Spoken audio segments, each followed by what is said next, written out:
Hello bachcho, let's read the given question. The question says if the bulk modulus of it will be elasticity over here of water is 2100 megapascal, the speed of sound in water is option first 1450 meter per second, option 2 2100 meter per second, option 3 1400 meter per second, option 4 1200 meter per second.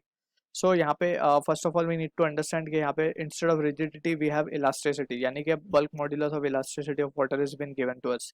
So let's try to understand the question. हमसे speed of sound पूछा गया. So speed of sound का जो basic formula है, that is very basic formula that we need to understand. It is given by the expression under root E by rho, where E is the coefficient of elasticity and rho is what? It is the density of the medium in which the sound is traveling, right? अब also we can say for a case of liquid and gas, for liquid and gas हम जो medium of elasticity consider करते हैं वो होता है bulk modulus, right? जिसको हम K से denote करते हैं. bulk modulus क्या होता है basically? It is modulus volumetric stress upon volumetric strain, and to compensate K volume change या volume decrement we put a negative sign over here. So this is what the bulk modulus is. अब यहीं से we have deduced the result using this, that is the process which we have considered for the speed of sound that is traveling. It is given, first of all Newton has considered the process to be the isothermal process, right? So during isothermal process जो भी speed हमें निकल के आती है, that comes out to be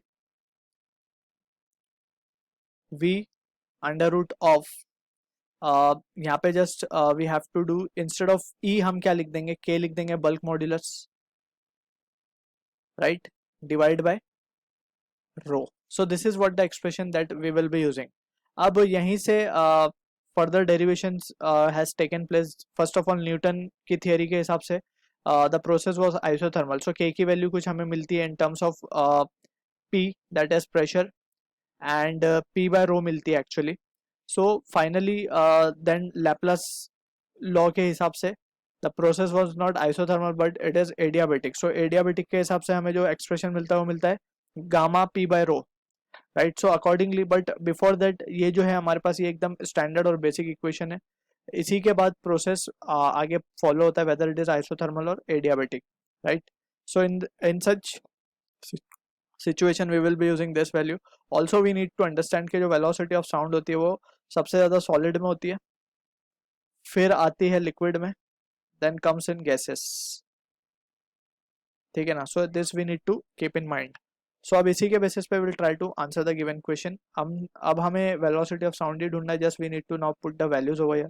bulk modulus of elasticity हमें given है 2100 mega pascal, that is 10⁶ pascal, divide by density of water क्या लेंगे हम, 1000 kg पर मीटर क्यूब.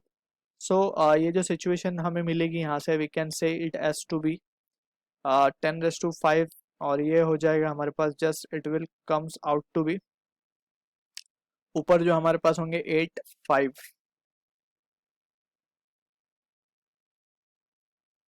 210 इंटू 10⁴.